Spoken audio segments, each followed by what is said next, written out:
You know, it's challenging when a project comes in. Cookie there. Yes. But, She passed that one off. Is that right? That lasted two husbands. exactly. Exactly. And I do think the architects, you know, put together great concepts. You know, I thought my grandmother would go to I worked in a certain house, she'd seen all her friends die. She had this funny saying, that's it, they're happy. Anyone that's over 40. He must not know. Because all my friends. It's 5:30, folks, so I'll go ahead and call a meeting to order and welcome everybody, and thank you all for coming out on this wonderful, beautiful night outside where you were enjoying the rain. Thank you for coming, and also if we're getting ready to introduce the agenda, but before that, if anyone wishes to speak and would like to talk, please fill out one of the blue forms at the table and bring it up here. Start off with reviewing the agenda, so I'll go right to that with public comments, and then we will have commissioner responses.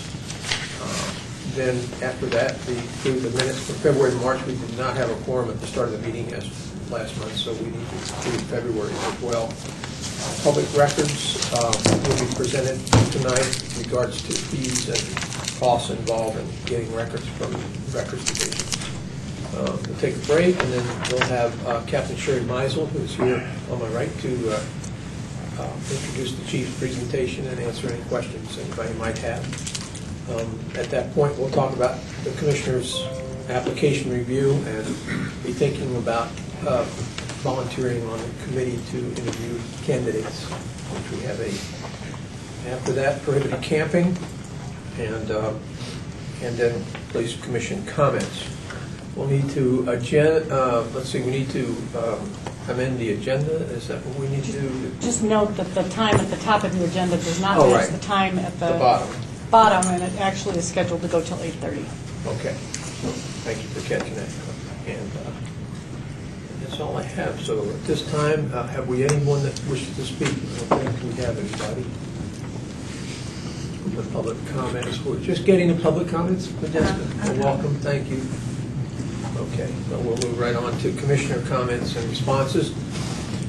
And usually ask who would like to go first, but I have. I'll go first tonight because I have someone introduced to you. We have Jen McGuire is here tonight, and he is the president of the Police Employees Association, Eugene Police Employees Association. Hello. Welcome, Jen. And Marshall had mentioned that perhaps it'd be a good idea, and Carter arranged it to have him sit in on our meeting. So, without objection, I'll ask Jen to join us at the table, if you don't mind. Thank you. I think I seconded that so we can spread the blame out. You want to say that I'm recording, audio recording? Thank you.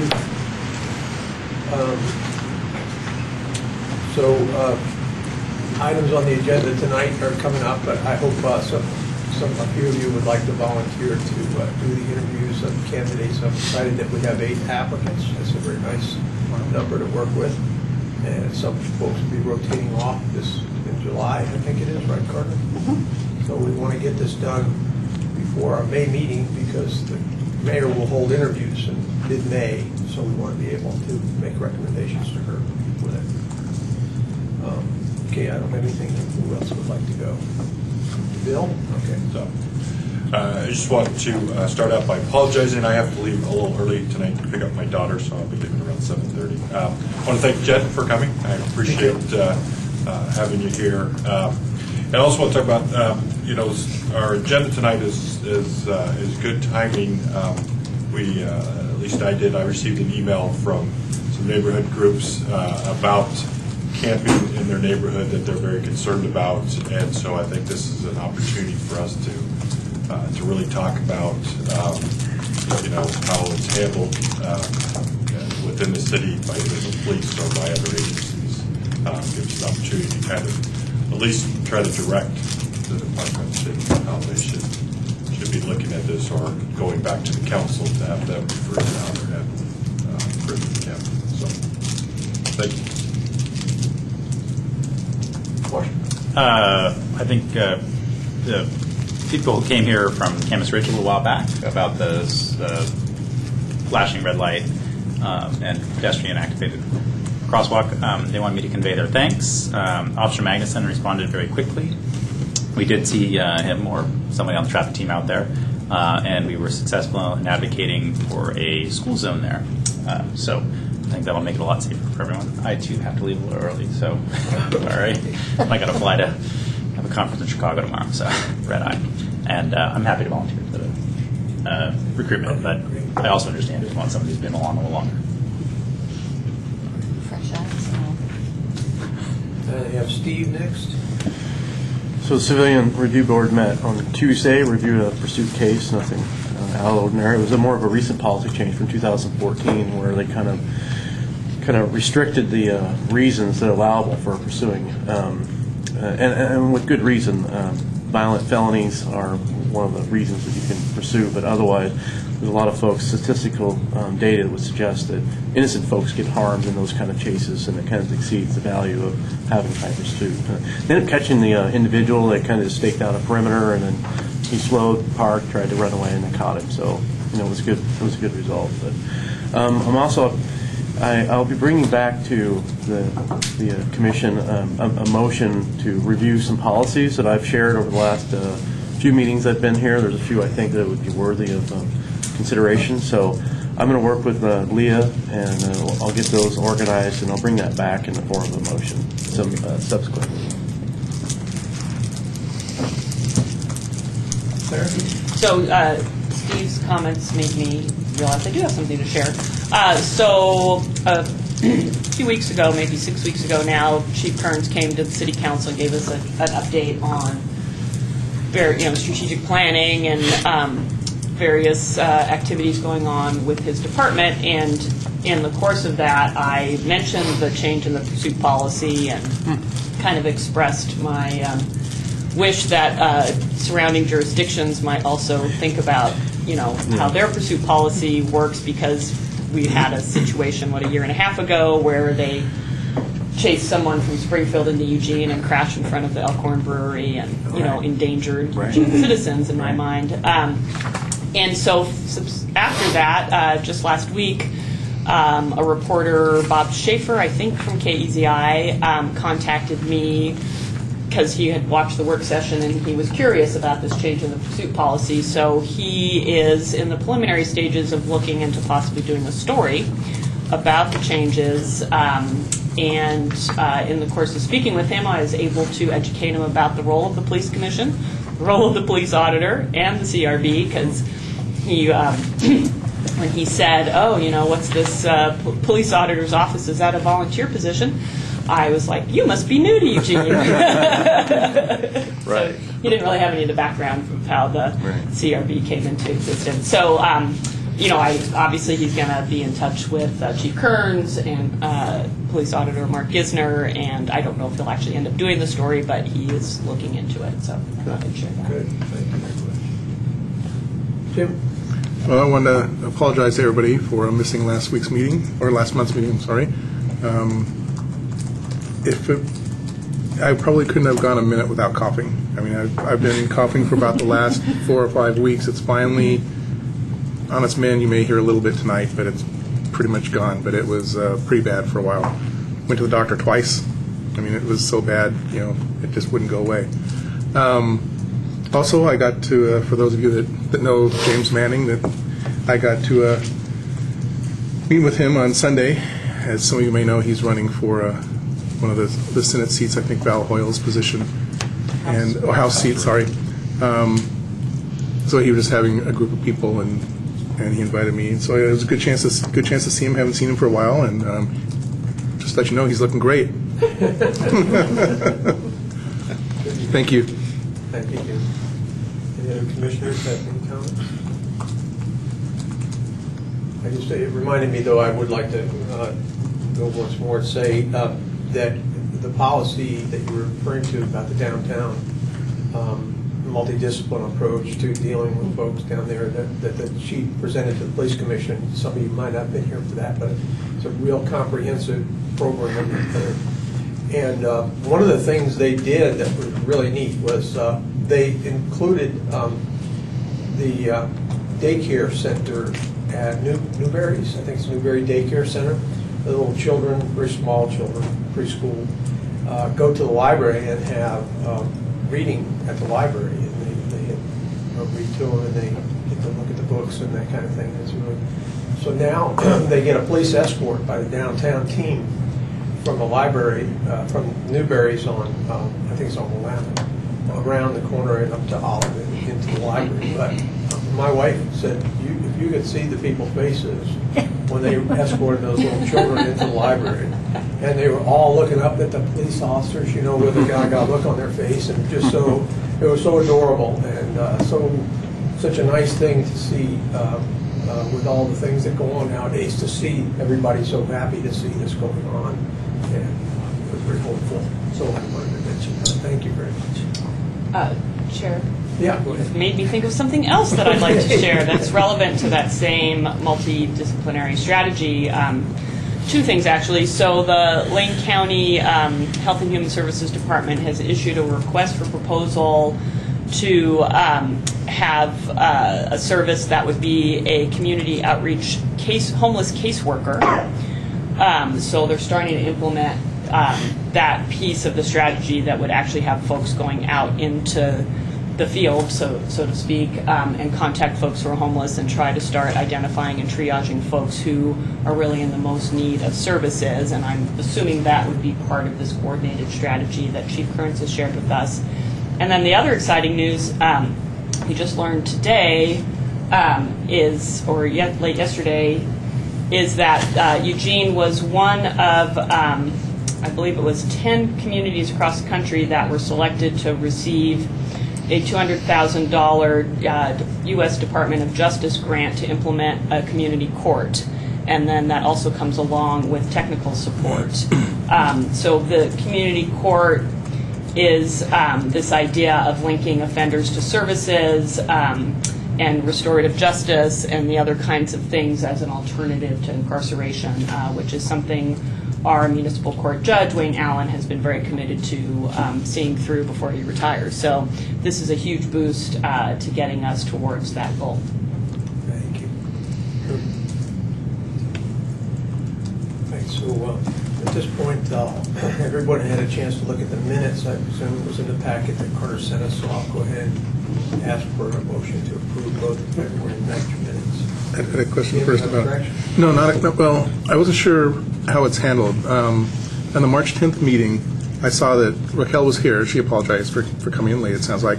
But she wasn't in the absent section or the present section. Oh. So I didn't know how that counts. Maybe she She just. gets counted as present, and I will add her. Okay, I'm sorry. so- Thank you.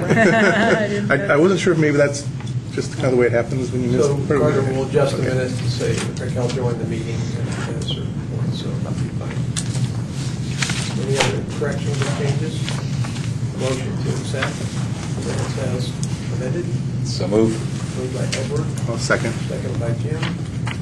Discussion. All in favor, say aye. Aye. All opposed? Carried. Thank you. Public records. We now have Corin Evans. Corin. I didn't know you guys said She name. is the EPD Data and Records Manager Extraordinaire. Hi, thank you, everyone. So Carter invited me to come talk to you about public records and the fees that are charged for the public records and how we come to those fees. So I'll just go through some brief details and then kind of open it up for you to ask questions if you have any. So Oregon State statute authorizes the city to establish fees calculated to reimburse it for its actual cost in making records available. And from there, the city manager has authority to create the public records fee schedule. And Eugene Police Department then follows that public records fee schedule based on what the city has provided us. And I included the administrative orders that dictate those different records. And the most important that we follow is Exhibit A of the fee schedule, which I think Carter's probably about 8 pages down maybe, the fee schedule.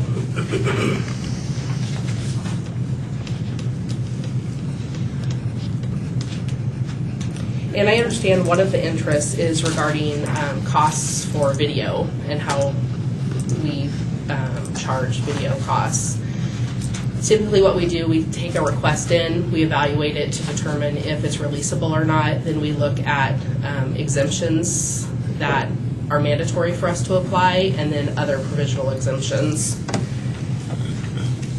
Some of the mandatory redactions that we must complete based on state statute is ORS 181A 830, which requires us as a public body to get permission from a police officer to release their photograph or their face in a public records request. And that requires, by our redaction specialist, frame-by-frame redactions. Audio redactions are also applied, and some of those are also mandated by the federal government or state government, HIPAA. CJIS, which is Criminal Justice Information System, so anything we get from our law enforcement data system, we must take out of the recordings, as well as driver's licenses, social security numbers. So those are mandatory redactions that need to come out. Does anybody have any question about video and how we process those? Okay. I understand as well that fee waivers is another interest that you had. And under Oregon Revised Statute 192.440, subsection 5, a public body may reduce or waive fees if it determines that in doing so the public interest, because making the record available primarily benefits the general public. We do have a fee waiver at the front counter available for somebody to come in and fill out. We rarely get that request. We were guessing about maybe 2 to 3 a year. It's not something that happens often. And those are evaluated on a case-by-case basis, as stated by the Department of Justice. That's their recommendation. Every request is evaluated on a case-by-case basis.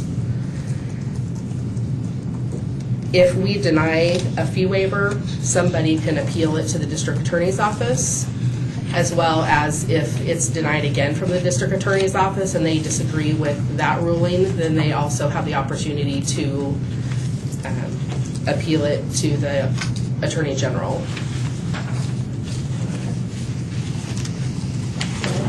So that's Do you hold the documents until the fee waiver issue is resolved? Or we do. Yeah, once they submit it, we hold it so it's not purged.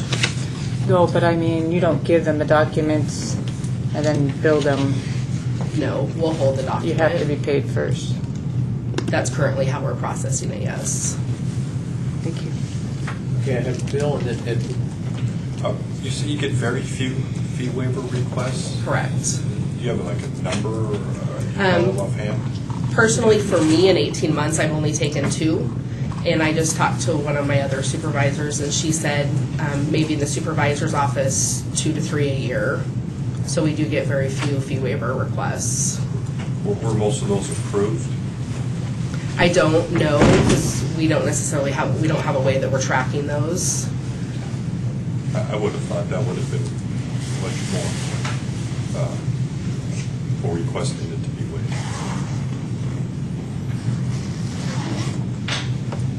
That's Okay, all right, Edward, and then Jim.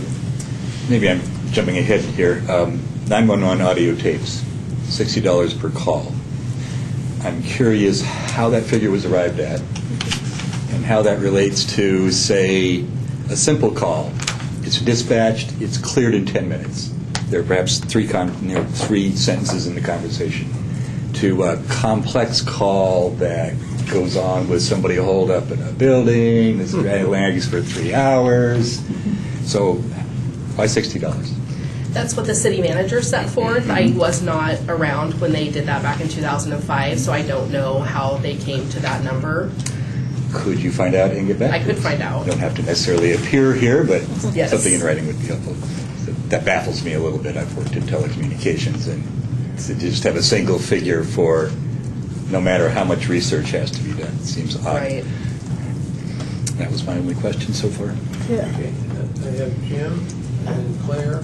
Raquel, you want to go again? I just had one more question. Go ahead, Jim. I guess now I kind of know the answer to my question. I was going to ask, how often is the fee schedule reviewed and updated? And it sounds like nothing since 2005, maybe? That's when I was aware that it was done last. I've talked to the city attorney, and that's one thing that's on our to-do list. I was going to say, that seems like that's a long time, and I got to think the costs have gone up. I'm sure the payroll's gone up since then, so I would think the costs for the... They do adjust the hourly rate we can charge every year based on, they'll take the base salary and then all the fringe benefits and come up with an hourly rate, and that is adjusted on a yearly basis, but the set fees are not. So you like, what Edward was talking about, just a $60 flat fee for something that still takes labor, and it's not, hasn't been, but that's good. It's good in getting looked at. That's good. When is the cost of the redaction included also? So if something is going to take a lot longer, obviously, if it's going to have a lot of redaction to it, if you're taking, is that based on the hourly too, or is that? It is based on the hourly. So I'll take video for an example. I get the video request, then I review it, and I'm listening for any audio redactions that need to happen, and also identifying what video redactions need to happen, like if an officer face needs blurred. Then I send an email to our people that do video redactions, and I say, these are the redactions that need to happen. Please provide me an estimate. And then from that estimate, then if it's over $25, I provide in writing an estimate to the requester, and they can choose to pay for it or not at that point. Okay. So unfortunately, you spend a lot of time going through it first before you know whether you're even going to get any payment back for it. Okay. Thank you. Claire, and then Raquel. Yeah, I didn't have a question so much as just offer a comment, because I have a little bit of experience with public records request in my prior work with the ACLU of Oregon, where I requested public records on the use of tasers from multiple police agencies around the state. And every department approaches it a little bit differently, but they're all bound by state law. And I think, so like the $60 fee was probably an estimate of what does it cost to have an employee go and pull one 911 call out of the system. It probably needs to be updated, as you pointed out. But then also, as what you were sharing with us, you provide the requester with an estimate of, well, based on your request, here's how much this is going to cost.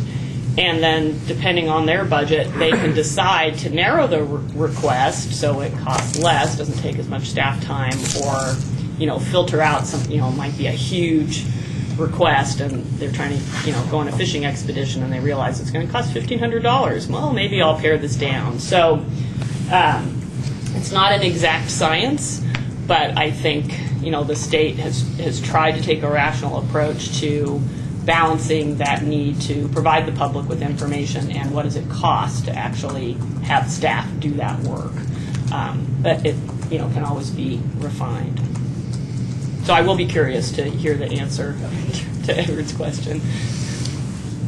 Yeah, that's my question. Has there been a statistic? Has there been an analysis done as to have the costs been covered by all these fees, or is the city losing money from? It depends on the type of record you're talking about. Some of them, I think we break even, which I think is the intent, and in others we lose quite a bit of money. In video redaction, for example, we lose money, about $20 an hour.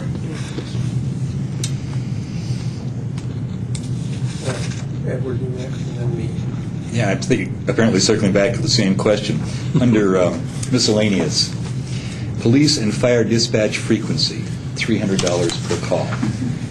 That actually doesn't mean much to me. What is police and fire dispatch frequency? So what that separates out is the 911 call audio is specifically for the 911 call itself. This is the radio traffic. The frequency is the radio traffic. Got it. And again, how in the world did someone settle on $300 as the cost of having someone sit and listen to a tape and pull that conversation? So, part and parcel of the same question, and we'd love to hear. And I get it, you didn't set the price. I did not. I've had the same question. I like your attitude that there should be a break even. The city is not supposed to be making money off of freedom of information requests, and I saw Bob kind of blanch when he heard the $20 an hour loss, but I also think about that as fairly cheap for buying public trust. So that is part of what all this is for, is buying that public trust. So we want to look at whether this is money well spent in that regard. I think it is, but $300 a call? Don't know. I'm done. So thank you. Yes, I know. I was when the chief. This came up before the chief was talking. We were talking about videos that both the in-car camera and the body cams that the police were. Would they break even on it? And I remember him saying that there's no way to even come close. So the cost of employees' wages and time and effort. But my question was more about how many more requests are you getting for in-car video and body cam video than you were, say, a year ago? And have you noticed an increase is what I'm getting at? This is just an estimate. I have not gone and counted, but just on my personal knowledge, probably 30 to 40% increase. We're noticing quite a bit of increase of people asking for video. Okay. And would that be the highest ticket item you have right now, cost-wise? Besides the $300 for the radio frequency, yes. Yeah, okay. It'll probably go up. Anybody else have questions? And Cora, perhaps you weren't finished. I don't know. We started asking questions and it seemed like... No, I'm done because I just wanted to take kind of a high level and then be able to answer your questions. Okay, Claire and then Scott.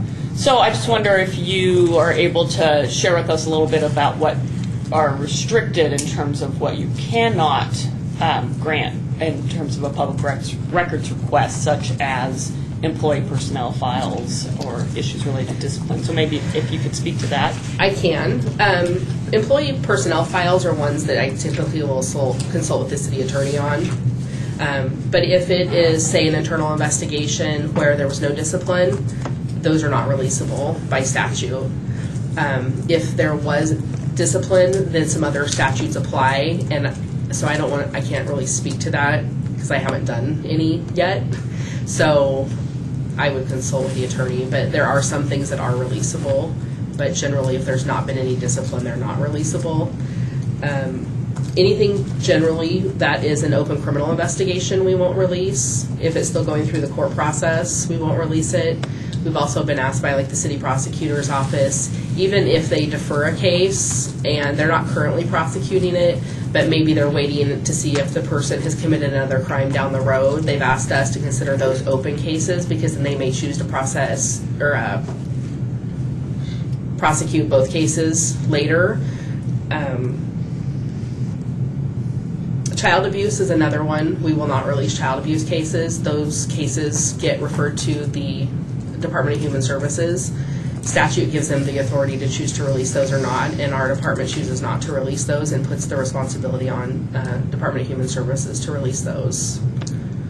So it's kind of high level of really it's open versus closed, and then is there a criminal investigation still actively involved? Thank you. Scott? How much time does it take to actually go into Access and review a video to get the material that's being requested? And I'm assuming you don't actually have it right by your workstation. You probably have to go somewhere to access it, or I don't know what that looks like. So from the time that you get the request, start working on the request to the time that you're complete, about average. I know that they change because of redactions and other things, but it does, and it varies the length of the video. So I will look in our records management system, determine if there is an ICV, and then I email our forensic unit. They upload the ICV for me. Then I review it, so it could be a 12-minute video or it could be a 3-hour video. And so depending on the time of that, and then I type up the email, send it out to them to say, these things need to be redacted. So taking out the time I sit and view it, probably 20 to 30 minutes, but then add the time that I do have to review it. So if it's 3 hours, then it's 3 hours and 20 minutes. It really varies. And then there's other departments or people loading it, you said, for you as well? Correct. So their time as well? Correct. And loading it, if it's a current video, is much easier than if it's an older video because of the storage issue and how they're archived. Thank you. Just kind of as a follow-up to that, when you're giving the estimate for how much it's going to cost, is it just from, does it count any of the pre-work that you've already done, or is it just from if you were going to actually do it, here's what it's going to cost? I charge from when I start viewing the video, Okay. and I identify if it's a 3-hour video, then I say it's going to be 3 hours of my time.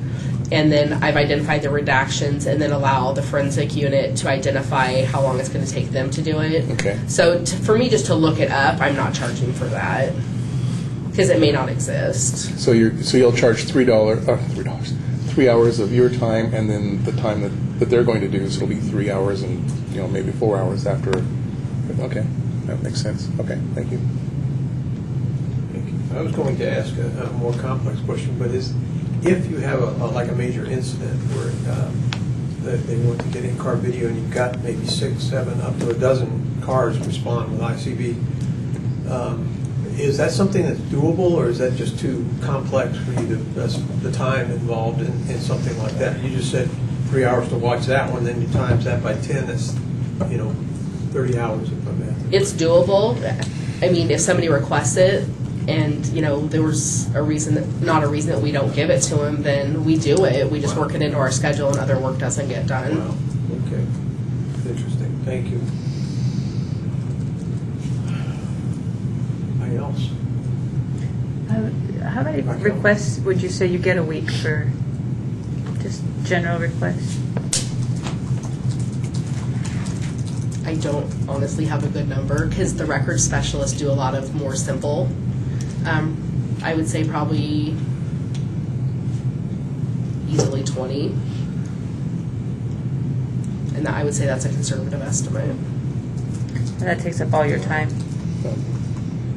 No, not necessarily, because a lot of what we do respond to is simple. A simple police report, somebody comes in and needs a copy of their burglary report, we can get that back out to them in maybe 10 or 15 minutes. I typically deal with ones that come in from attorneys' offices or through the city attorney's office or bigger, anything that has to do with video I deal with, but my staff deals with the more simple ones, so I would say it does not take up all of their time.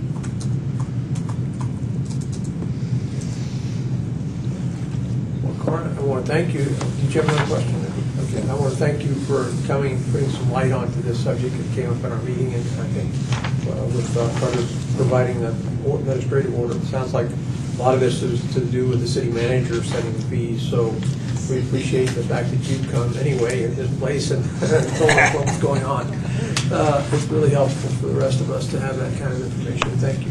Thank you, and I'll get some answers to your questions and get those back through Carter. Thank you very much. Thank you. Thank you.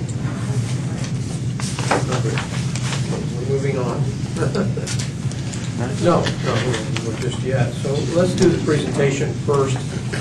Without objection from the commission, we'll go ahead and go to the chief presentation, take a break after that. Again, this is Captain Sherry Meisel. She's here in the chief's place today.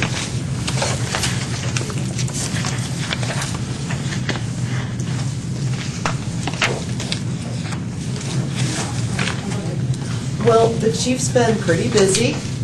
He's done presentations to the new officer recruits that we've had. He's also been involved in ESCI strategic planning, planning for spring break.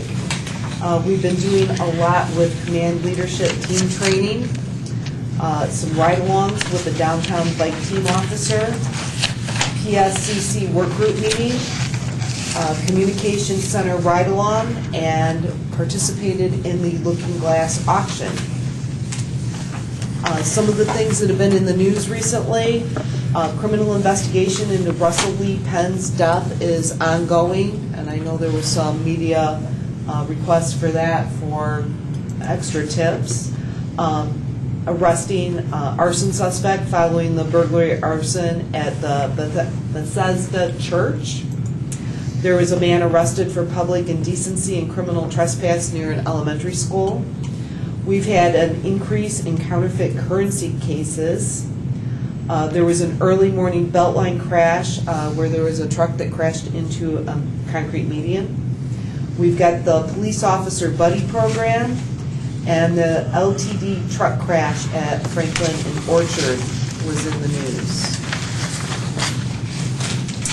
Looking ahead at some of the things that we have coming up, we continue to evaluate senior staff and patrol command DLP presentations, and we're working on getting that back to you. Strategic planning process is moving forward, and we're still looking at all of our sworn personnel staffing and special team vacancies. Thank you very much. Do you have any questions? Captain Michael? Yeah. Okay. What's the PSCC, what first? That is the Public Safety Coordinating Council. Thank you. And there is a work group being established to deal with the criminal justice side of the Fuse release, the mental health navigator that Lane County is. So PSCC is looking at where do mental health and criminal justice intersect, and there is a work group being formed at the chief's level, and then there's also a work group of staff who are trying to figure out how to make a list of high utilizers. So who are the folks that ought to be addressed, both from a housing standpoint for Lane County's purposes and from a criminal justice standpoint for ours. So melding and merging those two distinct, overlapping, but not the same needs is underway.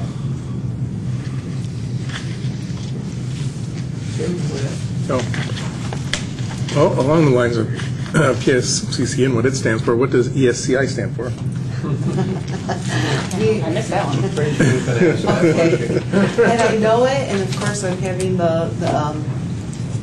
it has to do with our communications center and the strategic plan over at communication. Yeah. We have a first. Corin, please tell me. It's Emergency Services Consulting. Thank you. I can't remember what that is. Consulting opinion. Incorporated, yeah, that's what I was saying. It's like, I know it's the communications center. Initiative. Initiative. That sounds That works. And what's the buddy program? That one I'm actually not familiar with. That I will have to get back to. Okay. And not that I'm sad that you're here, but I really wanted to ask the chief, after his ride along the downtown bike patrol, how his legs survived and how he survived it. And you probably don't know the answer to that, but maybe that's why he's missing tonight's meeting. I don't know. He's actually out of town Okay. at the Oregon Association of Chiefs of Police Conference. So. Did he say how he felt after? I didn't notice him looking like he was sore or limping. I think he exercises regularly. So I think But riding a bike's a little different, I think, unless he rides a bike all the I time. think when he he's does, oh, he does ride a bike all the time, Then that's actually. probably not too bad. He's a then. Eugenian. He rides a bike with his kids. So just to interject, the buddy program is Oh, sure. what we were talking about earlier about the escorting of the kids over to the library and partnering with them. Oh, good deal. Okay. All right. Thank you. Those are my questions. Okay. I'm getting hints here that we should keep going, so I'm going to keep going. Everybody wants to finish up. If somebody needs to take a break. Early adjournments, always. So the application review process, Carter's included in your packet a motion, sort of, kind of like a motion, it's requesting a motion to do this. So if you can take a minute to go to that page on your packet. 40. Thank you very much, Bill.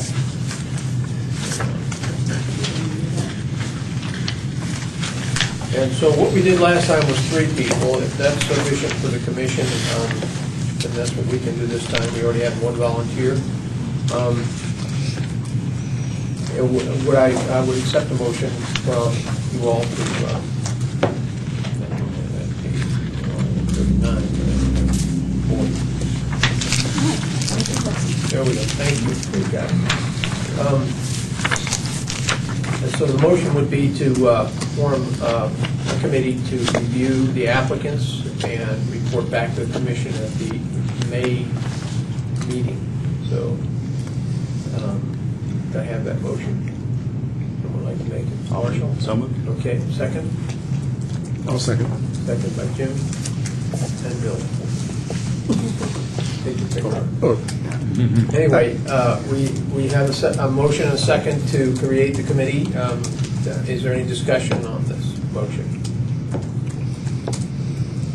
Okay, I'll ask all in favor to raise your hand. All opposed by like sign? Okay. Motion's carried. Get everybody. Yeah. All right. We have Marshall, who has graciously volunteered. He will now be the chairman because of that. That's how that works. He's military, he understands. So, Ms. Robertson? Yeah, being raised in a military family, I was taught never to volunteer. Okay. However, missed that lesson, but I was curious of what it would involve before I would say that I could do that. Yes, how much time, how many times would you meet? Or? Yeah, thank you. No, it would just, usually, I think they can usually get it done in one evening or afternoon, half hour, 15, 20 minutes for each applicant. They have a questionnaire they follow, which you saw that in your packet too, and ask questions. And I would just add that as of 3 weeks ago, there were 8 applicants. I don't have a current count. If you are interviewing everyone, that's a long meeting. Right. If you're not interviewing everyone, you need to get together and decide how you're not interviewing everyone. So it's either going to be a long meeting or 2 meetings. So the cutoff was already happened. So, Correct. So probably there isn't any more than that. But the last time, as I recall, 3 people lived out of district or had some disqualifying. I believe these are all in. Oh, okay. I've seen the 8. I have not gotten a rerun of anybody that's applied in the past 3 weeks, because they extended the application deadline. Okay, so the answer is it depends. If the people have already been interviewed once before and maybe didn't get selected, perhaps that would suffice and wouldn't need to. But if it were all 8 candidates, then I would say that a half hour apiece would be 4 hours for a meeting, and then reporting back. And in the past, we haven't interviewed any of the current members that are reapplying. No, yeah, that's not necessarily everybody's reapplying. I think we could do it in one. I mean, I don't mind volunteering to do telephone interviews in advance or something briefly to make a recommendation and then do in-person interviews. I think that might be an efficient way of. Okay. Can we do telephone interview? We have to do Well, if you do public, one, you're supposed to do it for all. That's my understanding. Well, the city does that anyway. If you do one interview, you have to do everybody, even the ones that live right here. Well, I'm talking a fairly brief, 10-minute conversation to make sure they understand what night it is and how long it is and that sort of thing. If the commission wants to authorize the chair of the committee to do that, then you absolutely can do that. Okay. So I would I don't have anybody jumping to help out here. Okay, Scott wants to help, and something that You're might. lying over there. Oh, I don't mind helping. I have the time, but I'm also brand new on the commission. well, Terry, so you obviously got an idea what we do by now, so if you'd like to help, I'll put you on. How about that? You're in. Okay. Oh, geez, that was quick. So, Jim? Yeah. Carter, just to maybe help out, how many, are any of those 8 returning? no. Oh, so those are all brand new? That was before there were any current applicants. Okay. So those are going to be definitely all brand new? Okay. Correct. So That So concerns sorry. That doesn't Pardon me? That concerns me. No, it just means that it was 3 weeks before the deadline had closed. Okay, so there are more applicants. Yes. And I'm Because termed out, so I I can't. reapplied for Right. my position, just Yes. I'm sure I'm part of it. But Right. That's why I kept saying it's as of 3 weeks ago.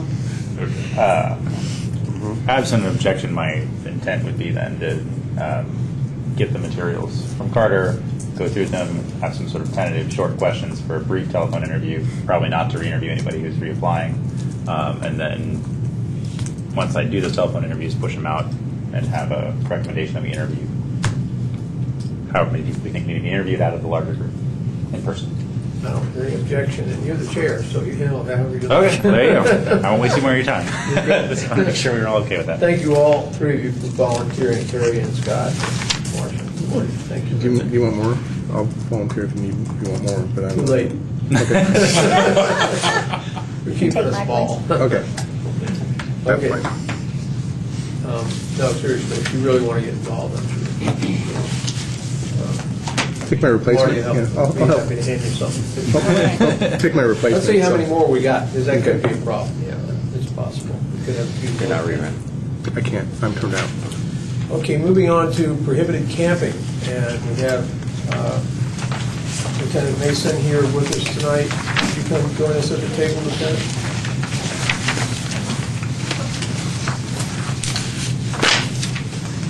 Good evening. I'm filling in for Sergeant Williams, who went away to Mexico for a bachelor party. Wow. I think we should Skype him. That's on the record. Is it his special party? Okay. Carter, I'm assuming everybody has the documents? Everybody has the packet. Okay, because I was like, I didn't print anything out for anybody, so. And forgive me, this is, I think, only the second time I've done this, and the first time wasn't official, so. I'm going to walk you through the Eugene Municipal Code as it's written, and then we'll cover the policy that we have that's effective July of 2014, and take any notes that you might have and hopefully answer any questions. So first we have Eugene Municipal Code 4.815, prohibited camping. Is everybody there? Okay, so I think it's pretty important that how they start off with this one is defining camp and campsite for us. Camp obviously means to set up or remain in or at a campsite, and a campsite is defined as any place where any bedding, sleeping bag, or other material used for bedding purposes, or any stove or fire is placed, established, or maintained for the purpose of maintaining a temporary place to live. In a really long sentence, whether or not such place incorporates the use of a tent, lean-to, shack, or any other structure, any vehicle, or part thereof. Are there any concerns or comments about that aspect of it? Not that I can change it, but... Yeah. Okay. And then they go on to a declaration in number 2. Number 3 is important for us in the policy aspect. No person shall camp in or upon any sidewalk, street, alley, lane, public right-of-way, park, or any other publicly owned property or under any bridge or viaduct unless otherwise specifically authorized by this code or by declaration of the mayor in emergency circumstances. I'm going to skip 4 because that's just kind of the ratification there. And 4816 authorizes permitted overnight sleeping. Does anybody want me to go through any particular part of that? Well, we've all had it in our package for a while. I assume everybody's kind of checked it out. Okay. Okay with that? Okay. We can just move to Go to the policy. Okay, so we want to go right to policy. Perfect. That's the only thing we have any control over. So policy 410, like I said, it was reviewed and revamped back in July of 2014, and obviously we're here again to look at it. So we have our purpose and scope, which refers back to our Eugene Code, and we'll jump right in with camping and vehicles. 410.2 identifies specifically how we deal with this issue, and I wanted to point out that there's kind of 4 different types of properties in a sense that we can deal with in regards to camping, and they're all talked about in here, but we have private property, public property, vehicles in any of those areas, and also parks. So keep that in mind as we go through here. Each of those gets a particular action. So first is obviously the vehicles. Person may violate the code if the vehicle is being used as a temporary place to live, is on public property, and meets the definition of a campsite as defined in the ordinance, and it specifically states to us that it is not a violation merely to sleep in a vehicle parked at the side of the road. Specifically, we deal with camping in vehicles only when a complaint is received, so we are not authorized by our policy to go out and proactively seek out people camping in their cars or sleeping in their cars. So all complaints in which the sole issue is illegal camping is being referred to the city's contract facility, which is currently St. Vincent de Paul's. What does that mean? So if a citizen calls in that they have a motorhome camping in their neighborhood, which is common, they would call into our dispatch center, they would take the information down, and instead of dispatching it to a police officer, they put it on a call log, which is referred daily or at the end of the night each morning to St. Vincent de Paul. They're emailed a list of the vehicle, the information, the complainant's name and whatnot, and then it's up to St. Vincent's to actually go out and attempt to make contact with that person or persons sleeping in the vehicle and ask them to move on or to offer them resources. So as we go on, and we'll talk about what happens when that fails. So if that contractor right now is Keith Heath, if he is unable to resolve the matter by getting them to comply and move, that is then referred to patrol for dispatch and enforcement. And what we're currently doing, instead of St. Vinny's returning that list of willful violators to our dispatch center to just piecemeal out to officers, it's coming into one point of contact, which would be Sergeant Williams. And then he doles them out, if you will, to individual officers. We've found that if we try to dispatch to an officer that's available at the time, that they might not be able to make contact with the individual, and therefore a follow-up isn't completed because they would close the call, unable to locate or whatever, and then it just pops off the screen and the camper stays and nothing ever happens. So the better route is to funnel all of the calls into the sergeant, who then has a core team of officers that he has worked with and knows they know how to do this, and then he sends them out to address these folks. And if they're not able to make contact when they go out that day or that hour, then they know that they have to go back and follow up. So that way that we have some consistency and continuity in the program. And then they become really familiar with all these people moving around the city. So then it says, if an illegal camping incident is referred to you, you may cite the person in lieu of custody. So when we get the list from St. Vincent de Paul, they're already considered a willful violator unless they haven't been able to been contacted, which on occasion sometimes these folks won't answer their doors, or they're just not there because they'll leave their site during the day and go off. So if they have been made, if contact has been made and they've been given a warning and they aren't moving, then they become a willful violator and they're subject at that point to enhanced penalties, which we'll talk about later. So this enables our officers to make an arrest if they have that willful violation designation on them. And in order to be a willful violator, as defined in 4990, the person has to have been cited for a violation within 30 days preceding the current violation, or the person has to have been issued a written warning that they were violating the code by a police officer or a person authorized by the city manager to give such warnings, and that would be our St. Vincent de Paul and or even the parks in some case. So the officer would issue a warning, and I meant to bring them, but I didn't get over to grab it. We have a public notice of illegal camping. It's really probably about this big. They used to be on little orange stickies, and we could either stick them right on the vehicle or on a tent site or on whatever property was left behind that constituted a campsite.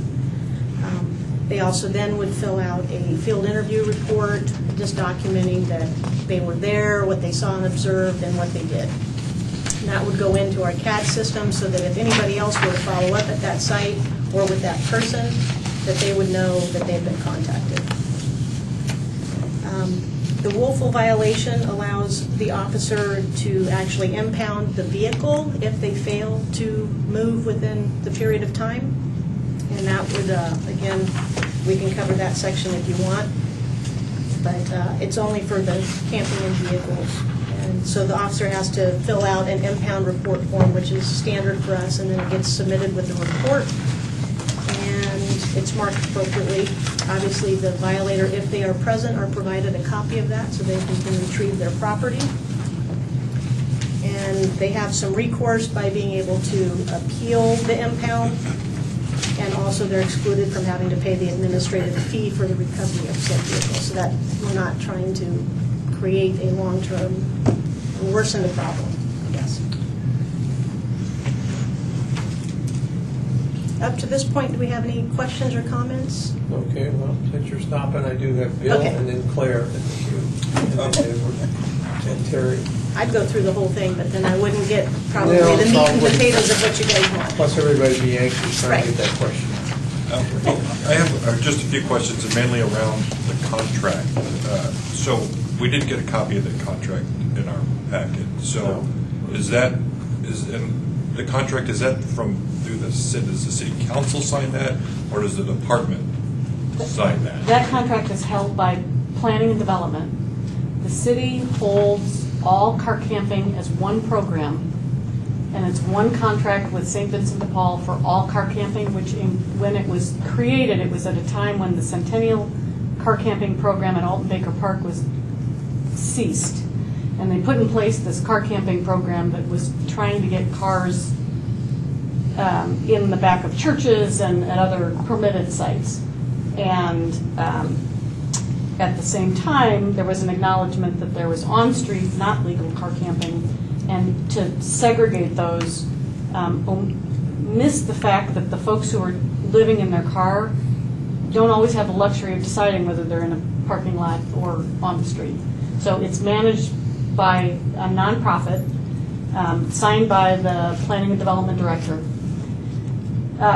Estimates last year were that about 80%, 70% of their time in that contract are spent on the off-street permitted car camping, which is Conestoga Huts. It technically doesn't even count just cars anymore, but it's all of the permitted private property parking. And St. Vincent de Paul vets those, they manage the list, and the logic there is then when you find somebody on the street who doesn't have anywhere to be, the same guy can then say, well, I have an opening over at St. John's. So it is, that was a long answer, but it's managed by the planning and development, and about 15 to 20% of it is the right-of-way piece. I keep going, because they're all centered around that. So does the department have any say in that contract, or how they interact with the officers in that contract, and that, do we know? I'm going to defer again to Carter because I'm not familiar with the contract aspect. Yeah, we're fortunate because Carter was detached for a year from us in a way. Worked on this very issue. She did work in the department with dealing with this issue, so you have more knowledge about it, so go right ahead. There were several meetings where we met as a staff team because it became clear that between planning and the police department, the planning who holds the contract was far more concerned with the off-street legal car camping, and the police department and some members of the community were far more interested in the right-of-way illegal car camping. So we had several meetings to try to get everybody on the same page about how this is supposed to work, particularly about the parts that PDD doesn't oversee. And I think that work is still underway. Sergeant Williams is still working with staff at PDD to figure out how to make the relationship between us and St. Vincent de Paul distinct and more direct, because PDD doesn't necessarily have the intricate knowledge of what we need to be doing with the on-street right-of-way illegal camping complaints. So not as much as we'd like, and we're working on it, is the short answer. Because I think that's important, as we saw from the neighborhood groups that sent us about, I mean, these are the issues that they're coming up with, and I think the police department's being blamed for it, and I think that's not right, and so that's why I really want us to be able to look at this and have look at how that contract. I think maybe that's our direction in this, is kind of more focus on that relationship of that contract with the police department and policies maybe around that, because I just think that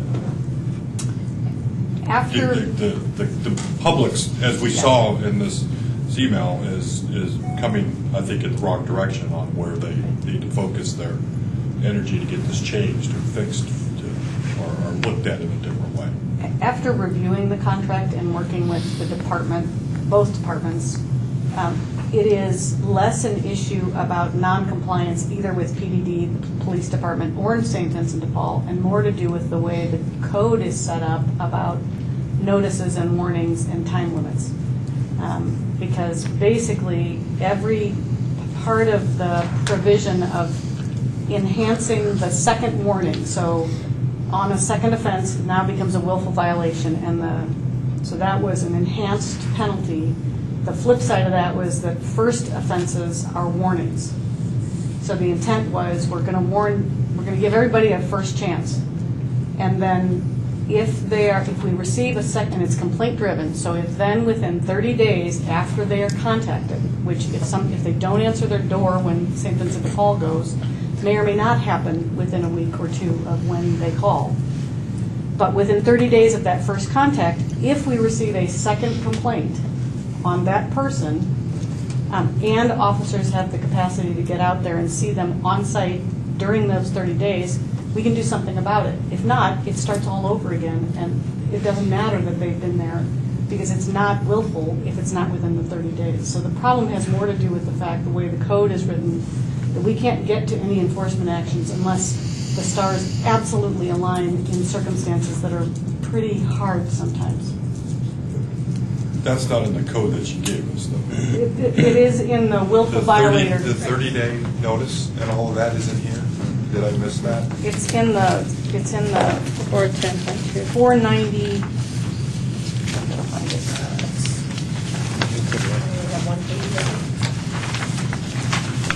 It's subsection 8 of 4990. Did I include it or no?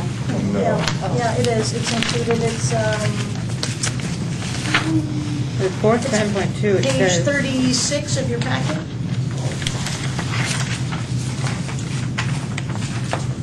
Is that the last page? Section 8 talks about willful violation. Page 36? No. That's what I'm saying. We didn't get what you're talking about here. That's why I'm confused about all these rules. Because mine goes to 4.816 and it goes through Well, let's see if it's subsection 9. Yeah. So you'll have 4.815, 4186, and then another page, and on the back of that page is a little half sheet. Yeah, I have the little Right. It's in there? If you look at subsection 8, that's what describes willful violation. It does not. Swimming pool or other athletic facility located herein in which special event is being held. It's in section. You have a completely different. Yeah. I don't have your That's why she packet, kept so- saying that. I kept looking at it. Special events. It's in the section, in the penalty section of the municipal code. If you don't watch me try to Right, find so out. I'll read it to you as she's pulling it up for you. So it specifically states that a willful violation of 4815, where the violation consists of camping in a vehicle parked overnight on a public street, is punishable by a fine not to exceed $500 or confinement in jail for a period not to exceed 10 days or both. As used in this subsection, willful violation means a violation that occurs after the person has received, within 30 days preceding the current violation, a citation for violating section 4815, or a written warning from a peace officer or other person authorized by the city manager to issue such warnings. In addition to the foregoing penalties, a vehicle used in a willful violation may be immobilized or impounded pursuant to the impound laws. So that's that 30-day period. So if we're not able to get them noticed or cited for the initial prohibited camping, then we don't get that last piece within that 30 days, which then they move and we have to start all over with a new complaint.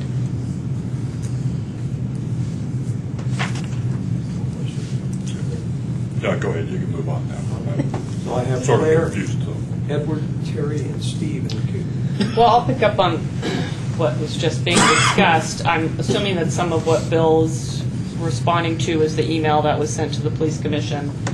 And I don't mean to marginalize the concerns of that individual. There was some debate amongst those individuals about whether or not he was speaking on behalf of the neighborhood association. But I live in a neighborhood where we have campers on the street for months. And so when I saw that they were upset that they'd been there for a week, I was like, oh, well, okay. But I will say, generally speaking, on my street in my neighborhood, we don't tend to call the police on those folks unless they become disruptive. Right. or engaged in criminal activity.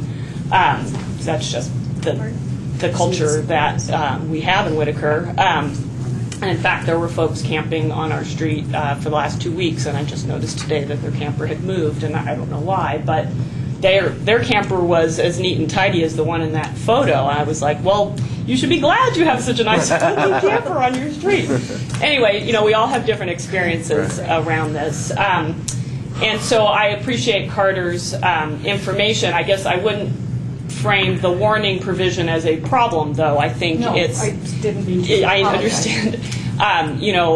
This is a humanitarian crisis, and as a city councilor, I found it very challenging to try to balance the needs and demands of folks who say you should just allow people to camp wherever they need to, and folks who say I'm a taxpayer and this is unacceptable to me to have these folks living on my street this way. So, this is a tough policy, and I think with the St. Vincent de Paul program, I think we've really tried hard to try to find another way forward to provide legal places, as limited as they are right now, and help people in need and maintain the quality of life in our neighborhoods. But it's a challenge. I will say one complaint fairly consistently that I get from folks who complain about illegal campers and vehicles is they feel like St. Vincent de Paul tells them to just move to another block. And then maybe 3 weeks later they get contacted again and they tell them to move back to the block they used to be on. And I can't verify if that's actually what's happening, but that's a perception that community members have and a complaint they have. And if the chief was here, I would direct these comments to him and ask him for some kind of response. And then on the other side of the equation, and this applies to both campers in public property in the parks, and I would like to have you go through the rest of that before we finish this agenda item. But, we've had folks come to city council who are unhoused and share pretty heartbreaking stories of being woken up in the middle of the night. And so I don't know operationally why that would happen, if that, if those are true tales or not. Again, I can't verify those things, but from my perspective, it seems unnecessary to wake someone up in the middle of the night who's camping illegally. It doesn't accomplish anything really except to disturb those people. It doesn't. The neighbors are all asleep, so if there's an illegal camper there, they're not being impacted by that, and so those are the challenges we hear as counselors. Oh, and then the last thing, the thing I actually first raised my hand about was you said, and it's in the policy here, that if someone is cited for unlawful camping in a vehicle and that vehicle is impounded, they can go and retrieve the vehicle without paying the impound fee? It's the administrative fee. They'd still have to pay the actual tow, the lot storage fees, but they wouldn't have to pay the administrative fees. Which is a municipal fee? So like if I was illegally parked somewhere and my car got towed, I'd get the ticket, the towing. Corin, do you know specifically, does that fee that they would have to pay when they pick up their impound, does it go to us or does it go to the courts? Or? I do not know where it goes. But it's a city imposed administrative fee. So that's the one little piece of relief they get from that circumstance. Okay. And can I address a couple of comments that you had, or at least one? So the St. Vincent tells them to move around the block and they do the shuffle. Like I said, many of these folks have been in our community for years and they're used to this. I know that one of the conversations I've had with the sergeant and the team members that go out and do the enforcement is that if they're contacted again within the same general neighborhood or vicinity within that 30 days, they're getting the willful for that. They're not getting a new warning because they moved a block. I see. They're basically being told that they need to find a new place to be that's not impacting that neighborhood. So I don't know that that's consistent throughout everybody, and I can't say for certain that St. Vinny's isn't telling them that, but I hope that they're not, because obviously that's not resolving the problem. Right. Tell them to move to Claire's neighborhood. Oh, they know. Yeah, I was going to say. The word is out on the street. Word's out, yeah. All right, I have Literally. Edward, I have Terry, I have Steve, myself, and then Martin in the queue. Anybody else? All right, Edward?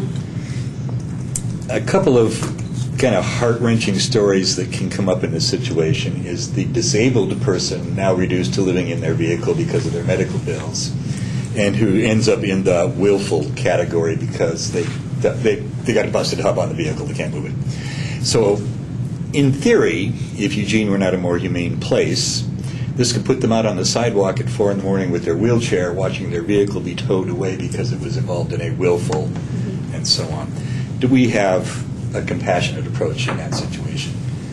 I would say, it's not in the policy, but I would say yes. I know on many occasions there have been officers that encounter families, people with pets. And I mean, spend their own money to get them a motel room. All of these I see things that, that they yes. go, okay, I can cite you and I can take your home and I can impose a very big hardship that you'll never get it back, because most of these folks probably don't. And they might give them the citation and leave the car and say, you got to find a way to do this, or they help them. I won't say that it happens 100% of the time. It's an officer discretion thing, but I think that our officers have that care and compassion, that they're not stranding It's one of the like reasons that. I moved to Eugene from another city, which was just throwing all their stuff in a dump. So leave that go. So good. That's good to hear. The knock on the door in the night, there is an explanation for that. And I'll give us an example. The 2 homeless gentlemen who live on our block, who for a year lived in a camper on the street, they've now moved into someone's yard. They're up at daybreak and going out and collecting recycling all over the neighborhood, and they're home well after dark. Now, if someone had complained and an officer had come by during the day to try to make contact with them, repeatedly they would not be there during the day. That gets it moved over to the night shift, who says, well, we couldn't catch them during the day to talk to them, so we came by during the nighttime. So I can see, nobody likes that, but I can see a legitimate reason why they might be getting that. I would like to think there are not officers playing gotcha. You're home, it's dark, I'm going to have a conversation whether you like it or not. But I can see there's a legitimate reason why they might be contacted at night. Animals, the last thing. I know people will not go into some shelters because there's no provision for their animals. And I, again, have this horrified image of somebody watching their car go down the road and they're standing there on the sidewalk with their cat on a leash. Do we have any resources that we can throw at that point? Well, again, I think the totality of the circumstances, the officer's going to use some discretion if they've got 5 cats or whatever the case is, and their cooperation level and the multitude. Exactly, sure. They're going to show some compassion and discretion and offer some resources and try to work with them. If they do end up having to impound based on something like that and they encounter critters, we have the ability to safe keep the animals at Green Hill or the First Avenue Shelter. That's good to hear. I mean, we do have that, and I think that, they work with folks trying to find resources. Oftentimes, the folks have resources, and they say they'll take them to their friend's house Yes. or whatever. But I sort of wish sometimes that the people who are calling and complaining that there are very poor people living in a camper on my street and I don't like it, could actually see the outcome of some of those calls. Because it may be more than they intended to bring down on these people. I'm done. Thank you. Thank you, Terry, Steve, myself, and Martin. Well, and that brings me right off of that is, I was curious whether Sergeant, was it Williams? If there's any procedure by which the people who complained are contacted again and then explained, because in that email it sounded like they thought nobody ever did anything. And, that was their real big frustration, was never knowing what anybody did. And earlier when you mentioned the public trust might be worth a few bucks to us, Yes. so might taking the time to get back in touch with those people who complain. Absolutely. With an explanation or something else. So I didn't know if that was already in place. I don't know that they have a formal system for that. I think that's an excellent suggestion, something I did a lot with some of the illegal camping, tent camping, the multitude of sleeps camps and whatnot, was call people back and tell them what we were doing, and that helped alleviate a lot of their fears and concerns. Carter, do you know, having talked to Kyle, whether or not that is happening? No, but we can follow up and Yeah, get back okay, to you. absolutely. Thanks for that Thank you. suggestion, that's good. Okay, and, Steve, myself, and Marty. Thanks. I was just curious if some of the established and sanctioned campsites were approved under the emergency exception of 4815 or some other mechanism.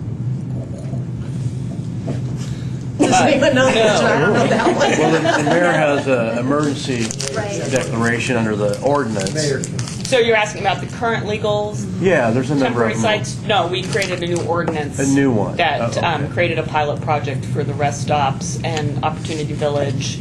And then we expanded the definition of a vehicle under the car camping program to include Conestoga huts and even tents. So you don't actually have to have a physical vehicle if someone's going to allow you to Right. camp on their private property. Okay. So we did not evoke the emergency Okay. provision. All right. Thanks. okay, myself, and then Marty next. I would, several questions I had. One was the St. Vincent de Paul policy. According to this email that this gentleman sent, the neighbors were concerned when this guy parked a van in front of the bike path, and they all seemed to ask him to move, and he wasn't moving, and so they called the police, all of them did, and they said they'd take note, and they sent it to St. Vincent de Paul. And according to this, St. Vincent de Paul said they have to be there at least 2 weeks before they will make contact with him. Sorry, was my mouth gaping? I'm shocked because that's not my understanding. My understanding is that as soon as we refer to them, that they have an obligation, I don't know what their specific timeline is, but they have to go attempt to make contact and move forward with that. To my understanding, there is not a 2-week grace period. Okay, maybe Carter, can you get that from planning? I can follow up with that as well. Okay. Then, yeah, that was his main complaint. It surprised me because it didn't seem reasonable. Our policy provides a 24-hour notice before they can cite. Now, are you familiar with how that happened, or is that just to give people time to move? Is that what that's about? That's the opportunity for them to move. Okay. And the last thing I have is something that I talked to Carter about. She wasn't sure on this, but I had seen campers in my neighborhood, the small trailers and that type of thing.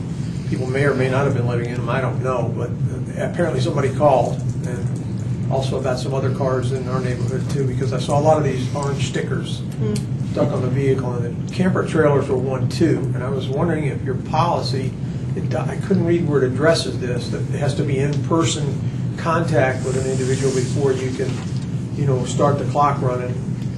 Or can you leave a posted notice on the vehicle in question, the camper, say, that's sitting on the street, So in lieu of contact? Would that be considered contact, or do you have to? no, but there's two things that could be happening with those orange stickers. Right. And one of them is just parking on the street. There's an ordinance that says you have to move your vehicle every 24 hours. Okay.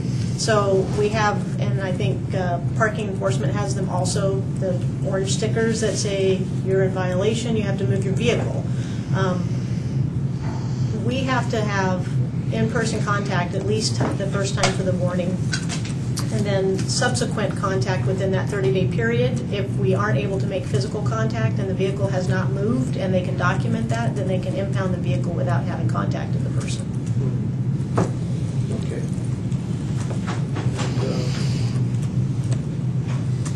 I'll pass. The other question that came in the email was moving the vehicle. And that seemed to be an issue with this guy everybody was having a different opinion about. But the fact is, if they move it even a few feet, is that sufficient?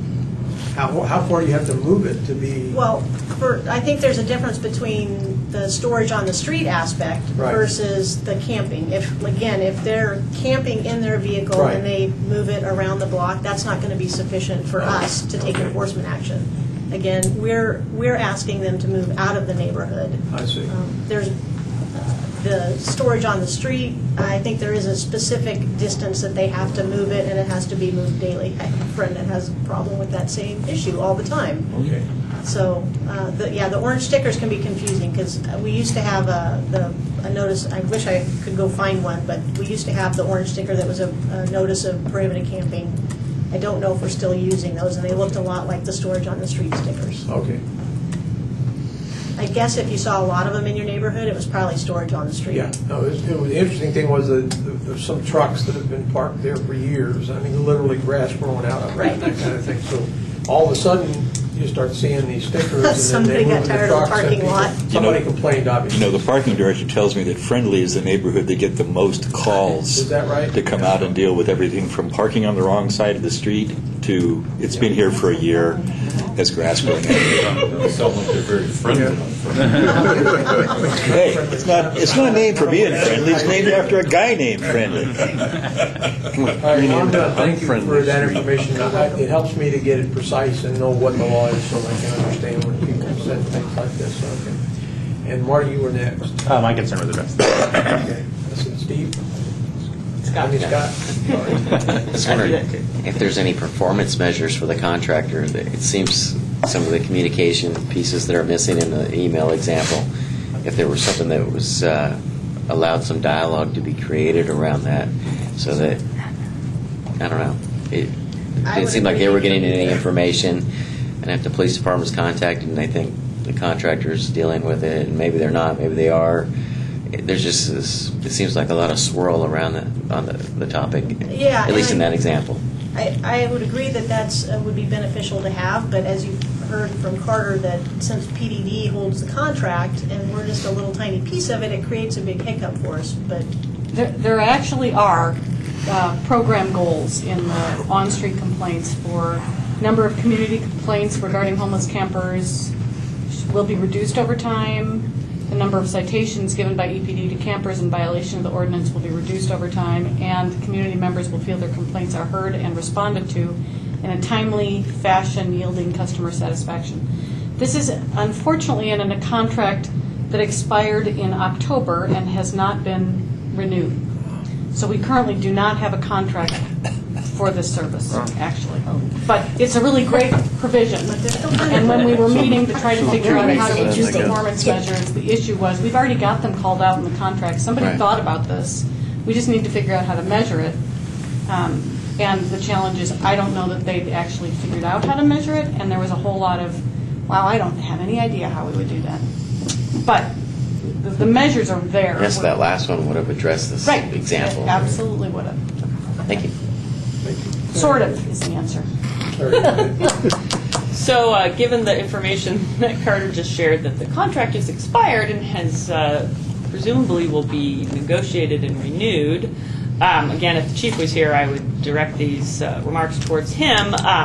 One, I wonder if it makes any sense to move the contract out of planning and development. I know they are, responsible for things related to code enforcement on the street, but since it's a citation issue that intersects with our criminal justice system, maybe it makes more sense for it to live within the police department, which does contract for services like Cahoots. Am I correct? Does that contract live with your department? Yes.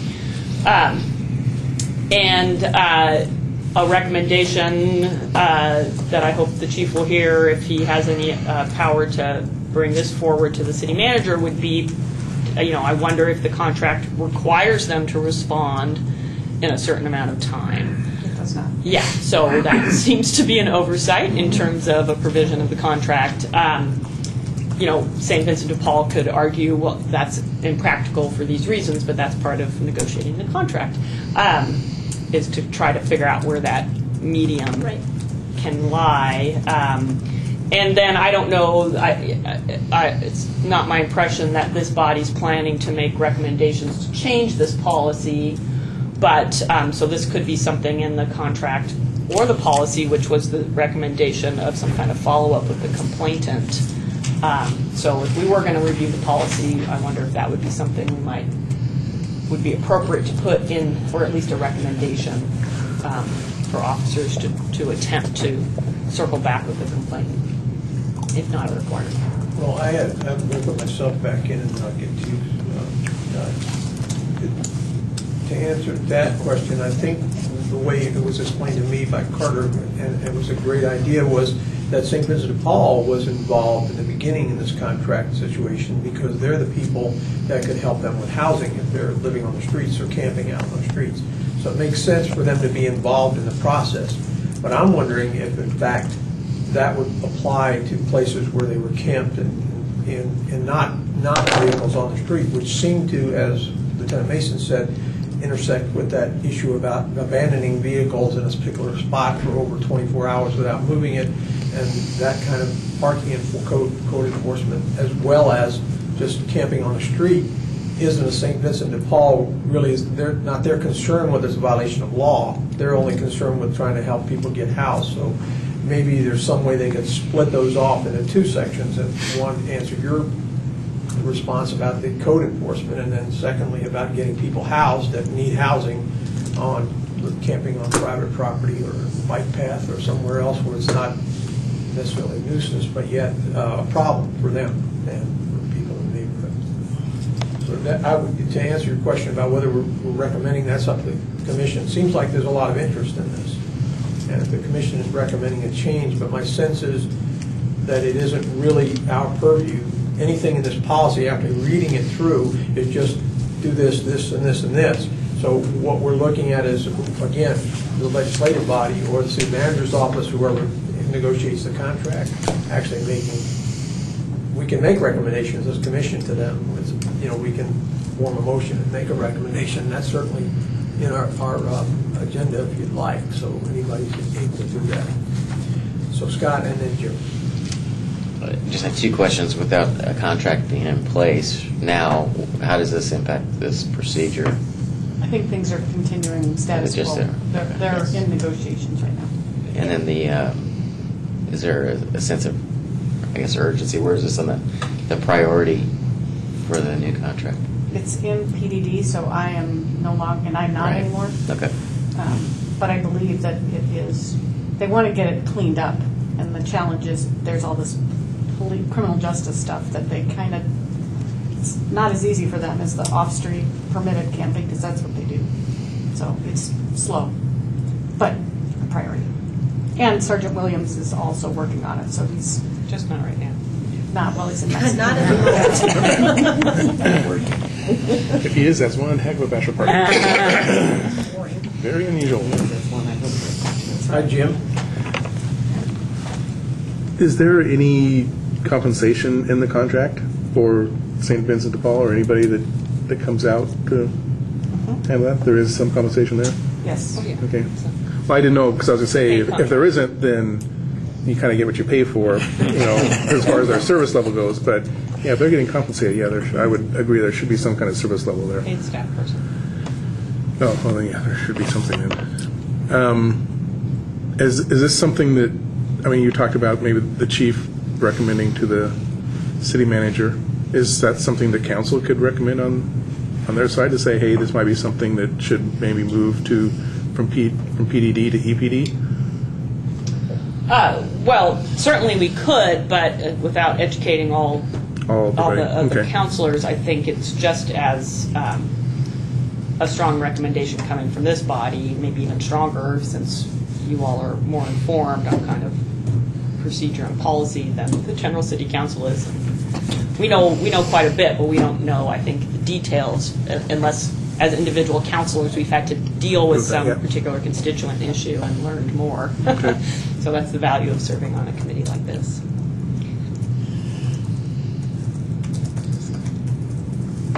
Any other discussion at this point?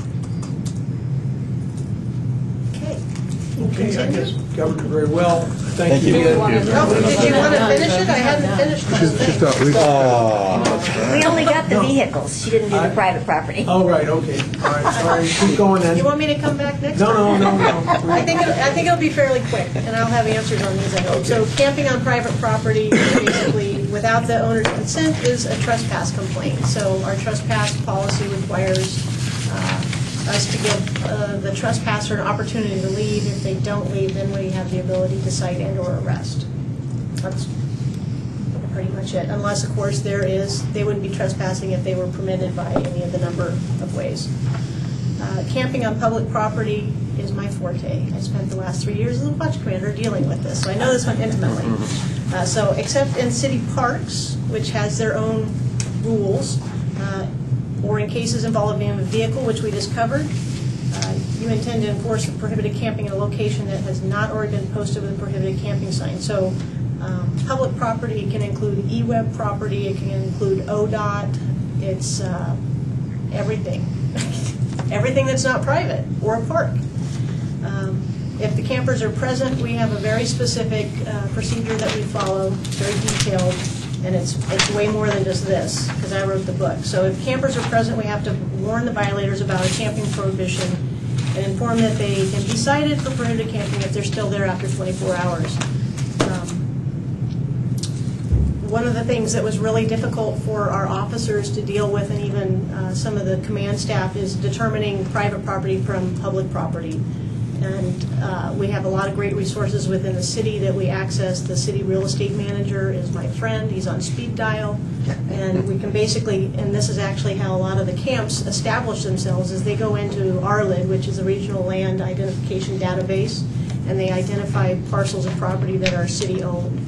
And so we do the same thing. We go verify the approximate location of where people are camping, and then we ask the city to verify that that is in fact city or public property. And once we do that, then we can follow these established rules. Because sometimes we have to differentiate who actually publicly owns the land, because there are other factors involved.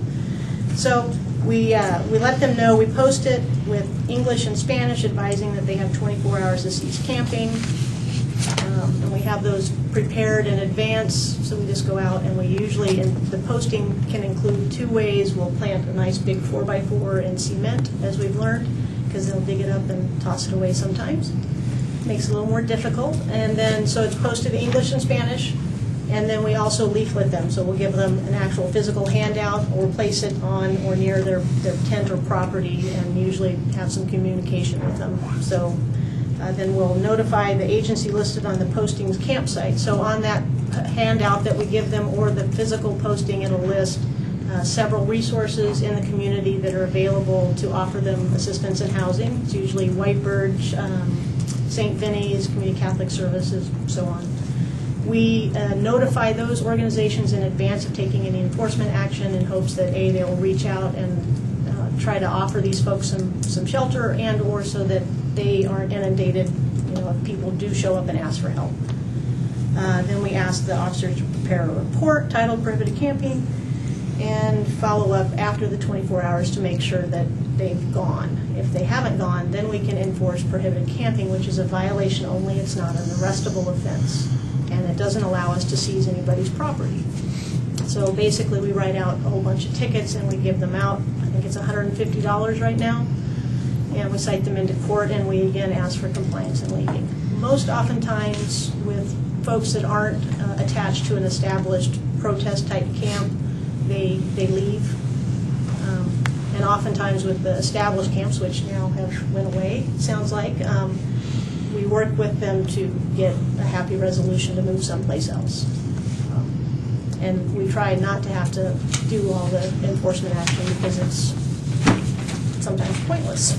The 24-hour notice does not apply in a couple of special circumstances. That's when illegal activities aside from the camping are occurring. That would allow us to actually enforce laws that are related to whatever the legal activity is.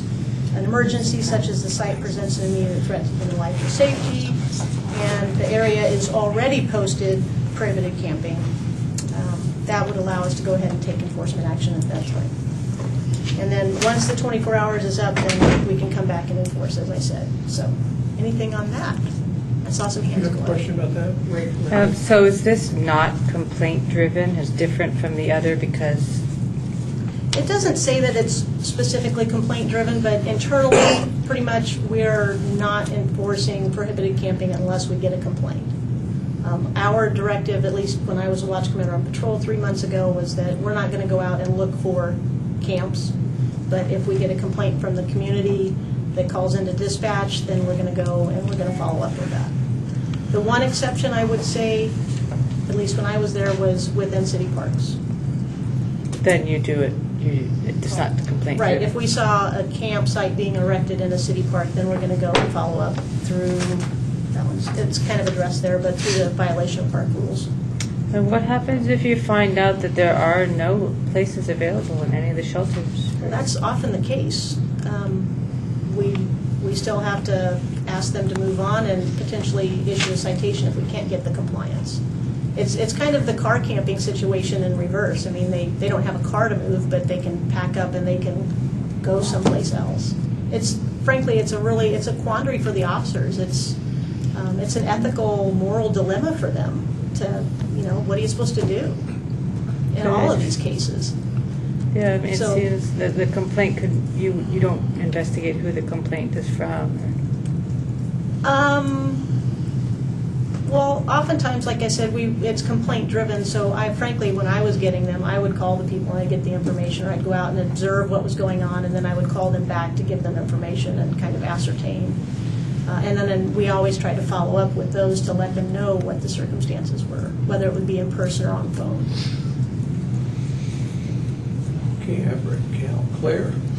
Well, since you identified yourself as the person who was in charge of dealing with the protest camps, I just want to thank you for the hard work that you did and may have to do again. I don't envy the position that you took up there. They were within their rights to, set up a protest camp and to engage in that activity. But I felt like your department and under your leadership, worked very hard to be fair and rational in your response. And I know it wasn't perfect, and people can get upset about a lot of different things on both sides of this issue. But I think I felt like what I saw was a department working very hard to approach a difficult situation in as humane a way as you could while still doing the job that you were asked to do. So, yeah. It took a long time, and as Joe knows, it took a long time to get from where we started to where we ended up, as you all know. But I sat at the table with Joe quite some time ago. So. I don't have anybody else in the queue. Does the commission have a preference on how you want to proceed with this? Is this something you'd like to bring back again? Something you'd like to, in some way, request a modification to the policy? Or request a letter, a draft, some recommendations to council? Anything that you guys want to do, that's what we're for. So, go ahead. Bill's hand up first, then Raquel. I guess I would like to maybe have us do a little more work on this and maybe look towards doing some sort of letter to the council or to that about, some of our concerns that we've talked about today, or with the contract, or with how to make sure the communication between the groups and with the complaints and all of that are handled, and there's some benchmarks to make sure the contracts are being handled appropriately, that they are responding, and then trying to find, because I think what I'd like to see, we have a good, compassionate approach to all this now, and I want to keep that, but I do also want to make sure that we are being responsive, that when people are saying they want something, that we are trying to find these people better places to set up their car camp or something like that, because I think that what we've done with having certain parks designated and certain other private property around the churches, I think those are better places for people to be camping. They're safer. It's just a better way to go, and I think we should have that contract being able to look at that and making sure that they're trying to get all these people into better places to do that. So, good point. Raquel and then Claire. Well, I agree with Bill, and I think we should discuss it. I do have an issue with the idea of towing people's vehicles when that's all they have, and I do think that I appreciate that this policy is so well thought out and the attitude of the police, but it's just something I wouldn't mind discussing in more detail just having that policy at all. Taking somebody's only piece of property away, maybe as a really last resort.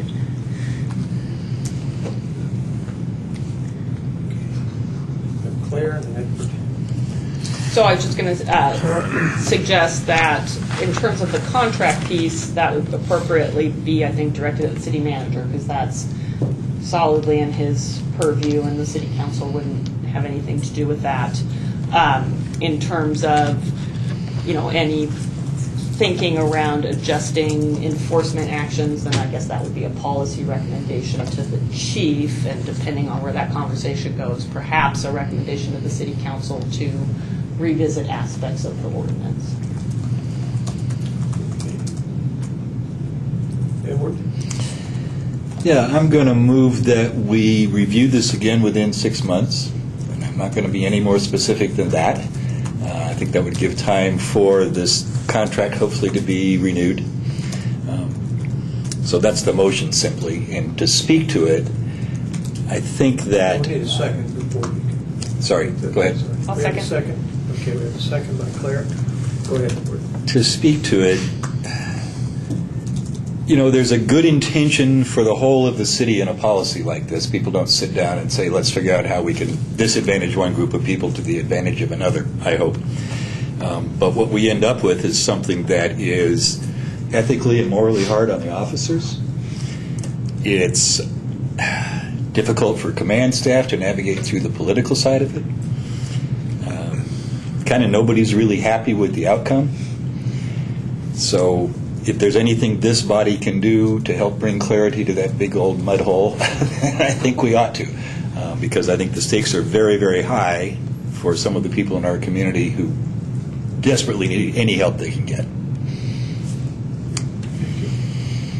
Any discussion on the motion? Claire? I would say I appreciate the motion, and I don't want to be wildly optimistic, but there is a lot of activity going on that's not necessarily getting a lot of publicity around getting more funding from the federal and state government to have more options for folks to be housed. We've got a big lift in terms of we just don't have living units in the city that's sufficient to house everybody, so we are going to have to be creative. But the mayor has been very dedicated to moving that forward, and partners at the county are really working hard with the city. And so I think maybe in 6 months we might actually see some other steps being taken that, if we're fortunate, will provide our community with more resources, so folks are caught in this bind, there's actually a place for us to send them to get some actual assistance. Any other discussion on the motion? Bill? Oh, I'm sorry, you were next. Okay. Too close, buddy. I guess I would just only say I'd actually like us a little more focused on maybe addressing this issue, and not just say sometime in the next 6 months. I guess I would like to have it come up in the next 1 to 2 meetings. I think I'd like us to be more focused on that, because I think this is an issue, and I understand, Claire, there may be some more reasons, but I think this will still be an issue that I think we need to kind of have to go with. But I would like to maybe, if we could maybe tighten up your motion a little bit, I would like that. I could just take off the time limit from it and say we'll come back to discuss it, if that's acceptable to the second. If there's not objection, the chair usually sets the agenda, and I was planning on doing this at the June meeting because we're doing our review in May of all our 2-year plan, so we need to specifically focus on that next month. But if that's okay, the motion didn't specify when. I intend to bring it up in June, and we can begin. That'll give us enough time. Perhaps Carolyn was going to get us a copy of the contract or find out some information, and then we can also maybe hope that they will have signed a contract by then if they're going to do one, and we can work on it. Terry? Well, I like that sooner rather than later. It seems to me ideally would be before the contract is negotiated, because the time to get the changes in is now, not when it's been signed for another 2 years. So if we can come up with some specific they're just recommendations, and express concerns. Each person has said a concern. We could even get a working document, each send Carter an email with our own individual concern, put that together, and we would have something to begin with. Thank you. Any other discussion on the motion? We're still on the motion. All right, I'll ask for a vote. All in favor of the motion as stated by Edward, please raise your hand. All those opposed, by like sign. Okay. No opposition. We'll take this up in June. Thank you again for bringing a very difficult subject before us. So, we are very concerned about this. It comes up so often, and so often it's made to be into a confrontational what it should be. We're trying to help people who need help. At the same time, I was surprised to see the ordinance outline the reasons for having the ordinance in the first place, and that's so everybody who lives in the community can feel safe and well protected and that type of thing. So we have to share. And thank you for bringing that out in a way that we can all understand it. Thank you. Thank you. We are finished with this topic and ready to close the meeting. Any comments by commissioners? Anybody that wants to add something as a result of the meeting, or we have any public comments tonight, but we're happy to Claire. Well, I just appreciate you attending the meeting with us absolutely. tonight, and I don't know if your Marshall's expectation was that you'll come every month, but I know as a union leader you probably have a lot of other extra duties on your plate. But I appreciate you being here and listening to our discussion. I'm happy to be at the table here. I think I'll probably be here for a while, so see you every month. Great. That's really helpful. Thank you. Edward. The reason that I chimed in with Marshall's suggestion that we have someone from the union here had to do with, I think my first police commission meeting 3 years ago, they passed around a questionnaire that had been taken amongst EPD employees, anonymous answers, and I was struck by the number of people, some of them seemed to be officers, who were really, really unclear on what this body does, or thought this was the Civilian Review Board, or had some resentments over things that this body did, but it couldn't possibly have done because it's not within its mission.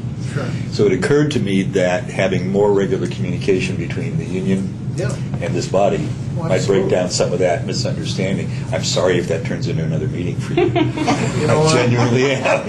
It's okay. I mean, that's part of what I got to do. I mean, it's educating other people as much as it is our membership about what happens. And it gives us an opportunity to, hope you feel free to put your hand in the air and say, I think the union might think this about that you're discussing around the table here. And I'll speak to that personally because I tend not to speak up at the first meeting. I just tend to get a feel for the room. I hope to offer more comments in the future as I see necessary. Please ask me questions. I'm happy to answer as many of those whenever you feel the need. So, thank you. Look forward to it. Thank you, guys. Okay, Bill. I just want to thank everybody for tonight and making the meeting go so quickly so I can stay for the whole thing. And Jen, I want to thank you again. I know we've called on you a couple different times. You sat at one of our panels that we had for our outreach a couple years ago, and I always appreciate you coming in and absolutely working with us. Thank you so much. Thank you. Okay, Jim. I think mine will be quick. I want to thank our guests tonight for bringing us some good information. And it's staying for the whole meeting. That's also a big plus. That doesn't always happen, but thank you. And thank you for coming, and hopefully we'll be seeing you in the future. I have a feeling we'll be seeing at least some more guests in the fairly near future also. So, thank you. Hope they're all getting overtime for this. Yeah. You talking as a taxpayer or a commissioner? Does anybody have anything else? If not, we're adjourned, and I'll see you all next month. Thank you. Yeah, thank you, Carter. Carter, I'm not going to be here next month. Really? In Vienna. Leah's got a question for me. Not recently, but I've got a committee meeting scheduled for May.